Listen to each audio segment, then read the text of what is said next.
Welcome to the first recorded ride on my new Versys 300. I've actually only done about 100 miles so far on this bike, about 120 miles, and that was last week to Motorcycle Live at the NEC. So before I even took the bike anywhere last week, I added a couple of odds and sods, as you do. I bought a little side stand foot extender, just in case I park up on any soft ground.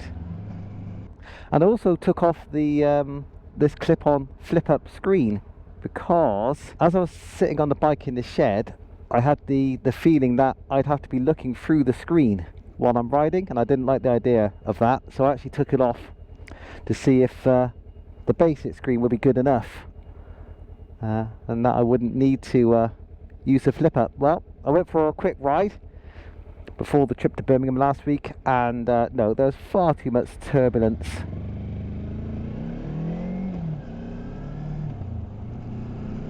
Yeah, far too much turbulence with the standard screen. And I know the standard screen suits some people down to the ground. Unfortunately for me, it was useless. So the flip-up's gone back on.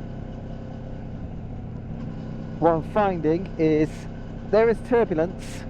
It's not perfect, but it's not bad. And when I was on the motorway in Birmingham, I noticed that if I kind of move my body to the side to catch the full wind blast, there's an awful lot of wind blast at 70 miles an hour, as you might expect. So when I got back behind the screen and the flipper, yeah, the wind pressure decreased a lot. So it's doing its job. It's just not as good as it could be. I get a bit of kind of wavy, slow frequency turbulence hitting me in the face. But it'll do for now. But I mentioned in my first video, the default handlebar weights and the added handguards made the handlebars too wide to fit down my side alleyway and into the back garden. So I bought a set of RNG handlebar weights, designed for a Ninja 250, I think, and a Ninja 300, which have different handlebars, but somehow with some different bolts I managed to screw them into the existing kind of internal weights inside the handlebars, and basically bodged it all together. And now the bike just gets through the side alleyway. It's difficult, but not impossible. So how did I find the bike on the motorway?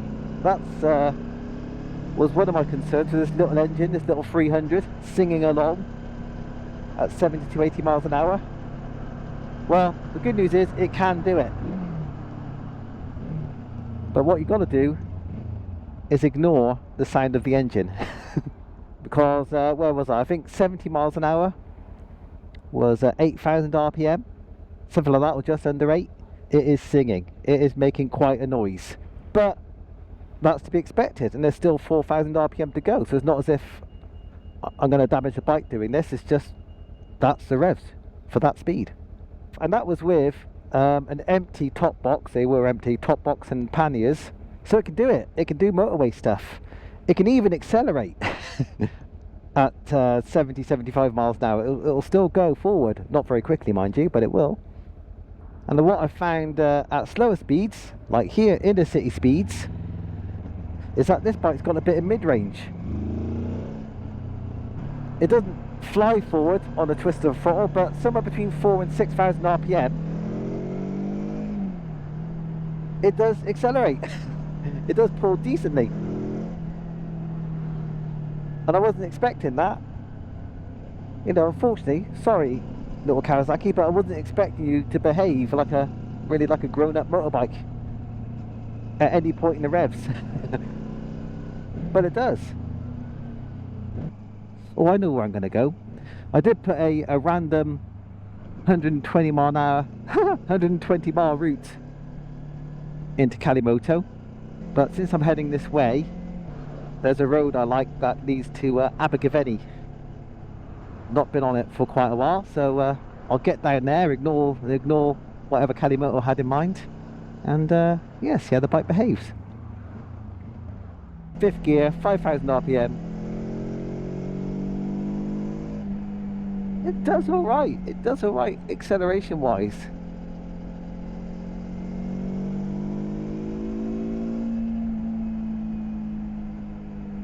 Oh, I haven't told you. So on the ride to Birmingham last week, I didn't have the Kawasaki bar weights in, which are about 2 inches long. I did have the internal bar weights inside the bars, and I managed to just bend the hand grips right up against the handlebar.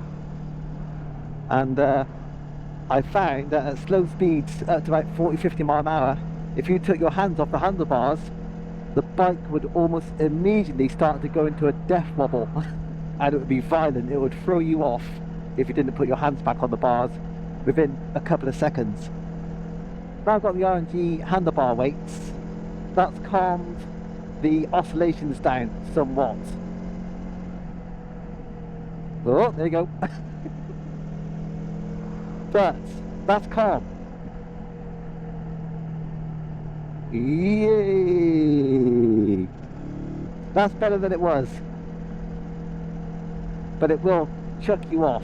The bike is unstable. Now that might be the tyres, because they're an unknown quantity, but the pressures are okay on these Metzer Torrance tyres. So I think it's just because of the change in the handlebar weights. Can't be 100% sure that these are the cause, but anyway, keep your hands on the bars, otherwise, yay! Now, fuel economy. I'm only trusting what the trip computer is telling me at the moment, and you have to bear in mind that apparently this bike's got the 15-tooth front sprocket, which is 1 tooth higher than standard, which I think will slightly affect the odometer readings as well as the speedo. But I filled up the tank just now, and my computer's telling me currently I've got a 291 mile range. That can't be true. I can't have a nearly 300 mile range on this bike. That'd be incredible, ridiculous. And again, just trying to trust the trip computer. When I was on the way to Birmingham and back last week, I was averaging 73 miles per gallon. 73. That is excellent. And it's a 17-litre tank, which is this many gallons. So I've got a pretty crazy range. I think last week the reserve warning, low fuel warning, came on with about 50 miles left in the tank. So if I get over 200 miles before the low fuel warning, my head will melt. That would be an amazing range. So when I'm riding in town and kind of doing inner city stuff, to get up to speed, what I find the best thing to do is blast through the first 4 gears, short shift into 4th. You're in 4th by the time you get to about 30 miles an hour, and then you just relax. You're in that gear. That'll probably take you between 20 and 40 if you want to stay in that gear, that is. So 4th gear is a kind of decent speed for about 30 miles an hour. Normally I hate following traffic on wet roads. I don't want to get my bike dirty. But this bike, well, it's going to get dirty, and I'm not going to mind.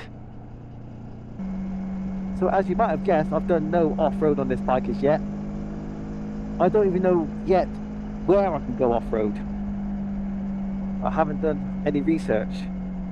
What I'm going to have to do, I think, is join the Trail Riders Fellowship or similar kind of trail riding green laning association,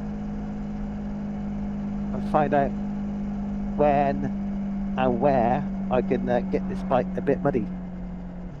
It's funny, during the summer I was thinking, yeah, I think I want an off-road bike, or a bike that can do some off-road, and I think I'd enjoy taking the bike off-road in the winter. But now we're in the winter, pretty much, almost, I've realised just how cold, wet and slimy those off-road trails would be. And yeah, I've seriously gone off the idea of actually riding off-road in the winter. especially in bad weather. I will do at some point in the next few months. Not sure when. I'll find out where I can ride, and we'll go for a little journey, see how the bike performs off-road. I've done a bit of standing up, and the bike feels pretty comfortable for standing up, which is good. And it's here on a lovely twisty little B road like this, where on my 1250, my BM, and even on the Honda, I start pinning the throttle. But not today. No one behind me, I'm not holding anybody up. Let's have a look around. Okay, just for the hell of it, this time I'm going to pin it. Third gear.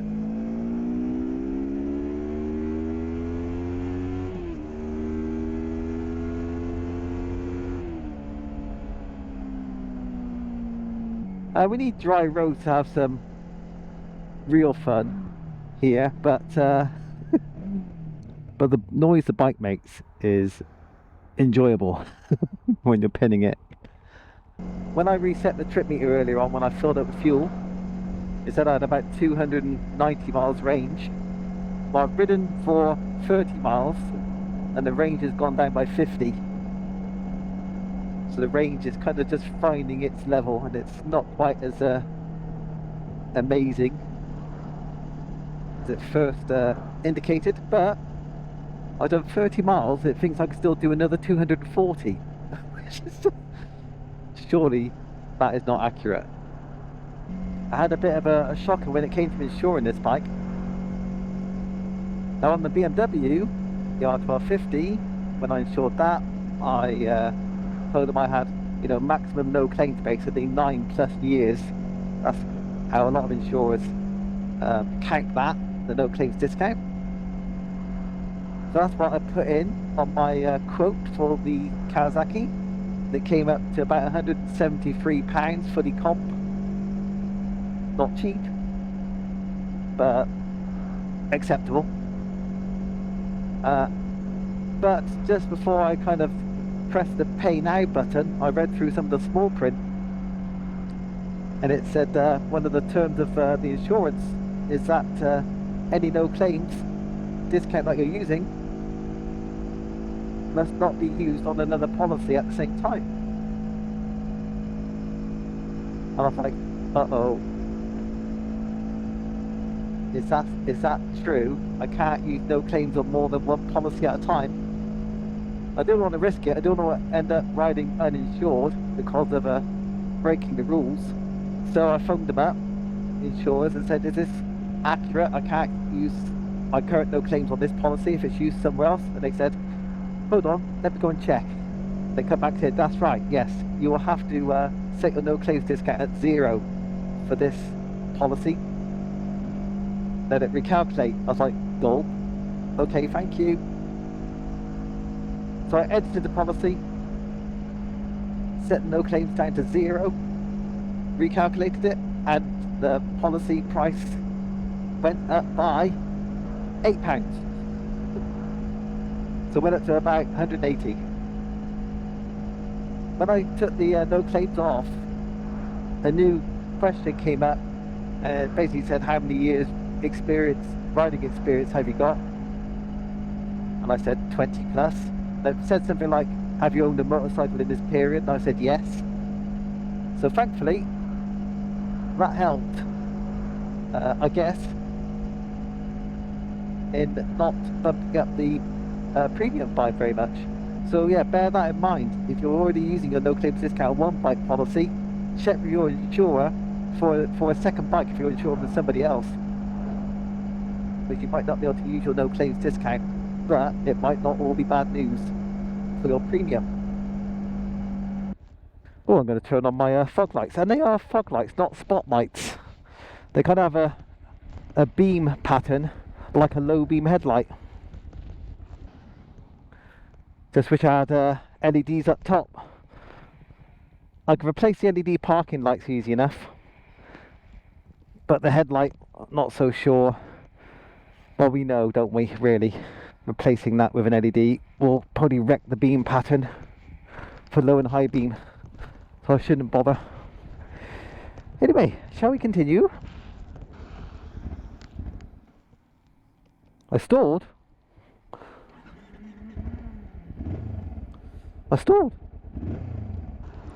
I had music playing, so I didn't quite realise that it stalled. Doesn't feel like I could fluff it into stalling or surprise it. It just died. Better not do that while riding, eh?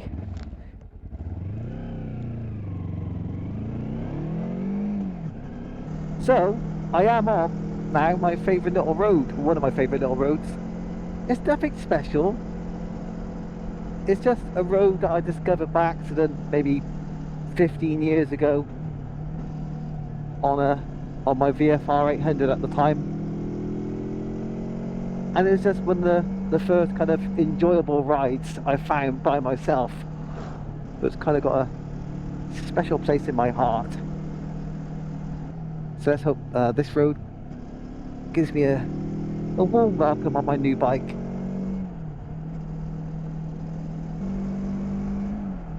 No, already in 6th. And it's right here where normally on my BMW I'll probably be twatting the throttle and accelerating to that next bend at a rate of knots. But I've never seen that stream before. And I've been on this road a few times, 20, 30 times maybe. I don't think I've ever seen that stream. And that, ladies and gentlemen, is the point of this bike for me. I've got no one behind me. I keep thinking that. I feel a bit self-conscious that I don't want to hold anybody up at these slower speeds. I mean, when I say slower speeds, I'm pretty much at the speed limit. On the BM, as soon as the national limit appeared, just like Teapot 1, nationals, just start opening the throttle. But now, on this bike, I'm keeping a constant throttle. Or accelerating gently. I can have a look around. It's quite lovely around here, in fact. So obviously, I know, I could do the same speeds on the BMW and the Honda that I'm doing on this one. I could ride them slowly. But unfortunately, I've proven to myself time and time again that I can't. Or I won't. I can't stop myself speeding up on those bikes. So this is an attempt to take away that temptation. So I took the extreme step of buying a motorbike where getting up to a high speed is quite a lot of work, and therefore often not worth the effort. So one thing I've noticed, unfortunately, is on this bike, this, I think, aftermarket sat nav tower, it's not quite sturdy enough for my needs. I've got the mobile phone hanging off it on a little aluminium mount that I bought off eBay, and I've got my GoPro Hero 360 hanging on there. And over bumpy roads they move quite a lot. I can see the whole mount moving quite a lot, so might have to shop around for a sturdier mount if there is such a thing. Okay, we're at about 60 miles I've done today, if I can trust the odometer, and the range has dropped to 206 miles now to empty. Still impressive, but a good kind of 30 miles less than its most optimistic range earlier on. I'm a fan of the riding position. My back is only a couple of degrees forward. It's pretty much upright. Feet only 5 degrees back from the knee, so almost straight down. For my body, it's overall a comfortable place to be. For my bottom, not so much. What I've done, I've probably been on the bike for a couple hours now, and the seat is on the firm side. The centre of my backside is just a little bit tender, but you can move around a little bit. with little space to shift your butt. But imagine an hour or two more, then I'll just be saying, this is not a good seat. There you go. Check it out, man. I got a boot. I absolutely love it. I love having a boot. Helmet in there, tank bag in there, camera can stay, and I'm off to get a cup of coffee. Decent looking bike. So far, I'm really glad I've made this purchase.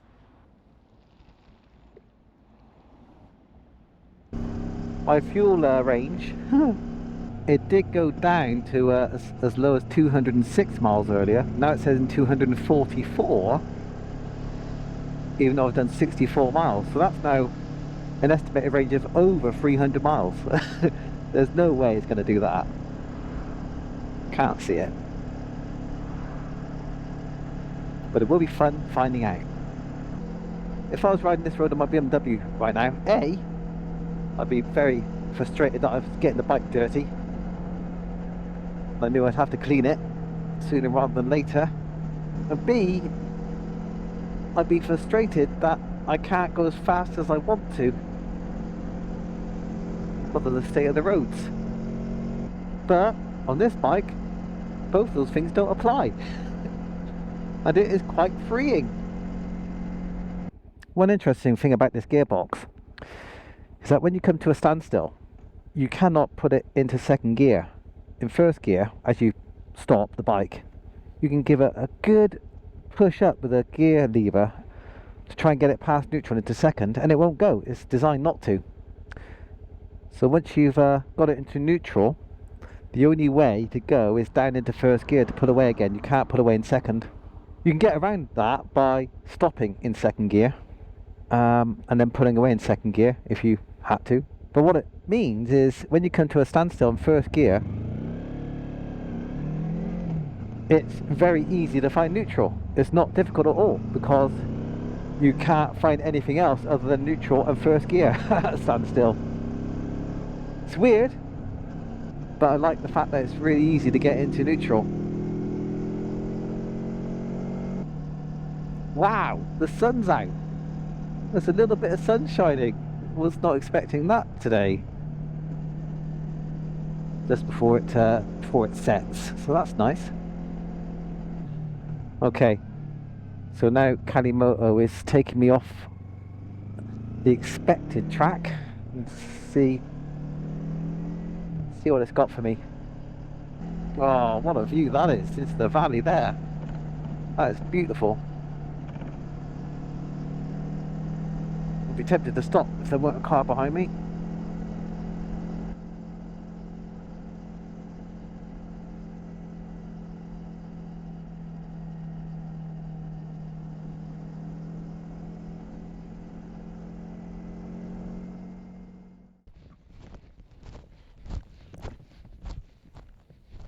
So apparently I've been riding for 3 hours now.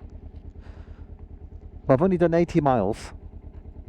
This slow riding in wintry country lanes is soon going to be a whole lot less fun if it's dark. So I might bail out of Kalimoto's route planning and scuttle off home as it approaches 4 o'clock. Oh, that's a nice view. Just about. Hold on, let's stand up, shall we? Oh, so I can stand up pretty comfortably there. I think maybe some risers, not very high, half-inch or 20 mil risers, even 15 will just make it bring the handlebars a little bit closer to me, so I don't have to lock my arms when I stand up. Yeah, I could do with a little bit of a rise, I reckon. Not that I'm an off-road expert, but I don't think locking your arms when you're standing up is a great idea. And that's even more pleasant. Oh, I do like the standing up thing. This is a whole new world for me. Oh, I like it. I like it. Shows promise. This style of bike and riding. Oh, it's made my seat very cold when I sat back down again. It feels like it's been in the freezer. Narrow bridge 1 mile ahead. Wow. Thanks, Kalimoto. This should be interesting. Right, if a car comes the other way now, we are screwed. If it's bigger than a car, I might have to find reverse. Oh, this sucks, doesn't it? Look at this. Ooh, what have I done? That looks just like plain mud. That's the kind of stuff that'll make the front wheel wash out in a heartbeat. Back brake. Oh, back brake's pretty good at slowing me down. Got to give it a good prod, but it will slow you down. So how's my body doing? My fingers, my hands, they've not been affected by vibration. There's still plenty of life there. My bum's doing alright, to be honest with you. Not had to shift around really very much at all. My feet, they're not tingling. I did notice quite a bit of tingling through the foot pegs at higher revs, but I haven't used higher revs much today, so it's not been a problem. I'd be very unhappy if I was riding this on my BMW right now. Yeah, in fact, I'd be bricking it. On this bike, I'm just curious about the predicament I've put myself into.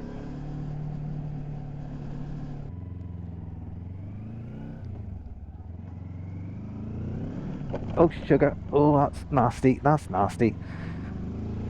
Rode right over some mud. Yeah, I reckon if I was on my BM then, or the Honda with their road bias tyres, I would have done a bit of slipping and sliding right then. But these tyres got me through. Dual carriageway.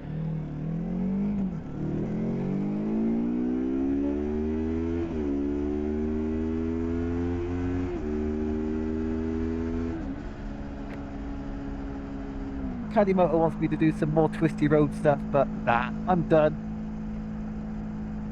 That was fun for a while, but now it's time to get home. Oh, this is good news. Now I've got Google Maps running. I could check the accuracy of the speedo. My bike's saying 69 miles an hour. Google says 67. Well, there you go, that's right.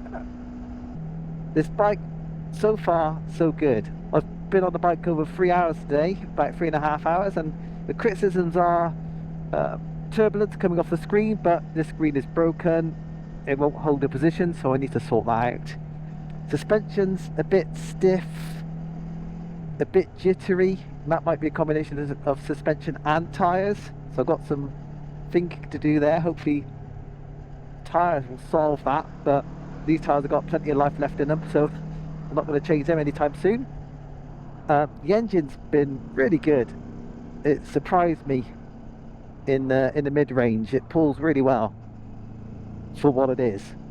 6 to 9 and beyond. It's not very exciting, but it will get you up to speed if you need to get up to dual carriageway speeds or something quickly, relatively quickly. It'll do it and it won't complain. Handling, well, what little I've sampled on these roads, acceptable, perfectly acceptable. And I think going back to the tyres, they've helped me ride over kind of slimy, sloppy bits of mud on the road where my road bias tyres in my other bikes would give me a bit of a heart attack. And overall, yeah, I am happy with this motorbike. Me and the bike are going to have some fun together, get into some scrapes and make some good memories. But it's so dark you can't see a thing, so I'm signing off for now and I'll speak to you folks soon. Take care of yourselves. Ta-da!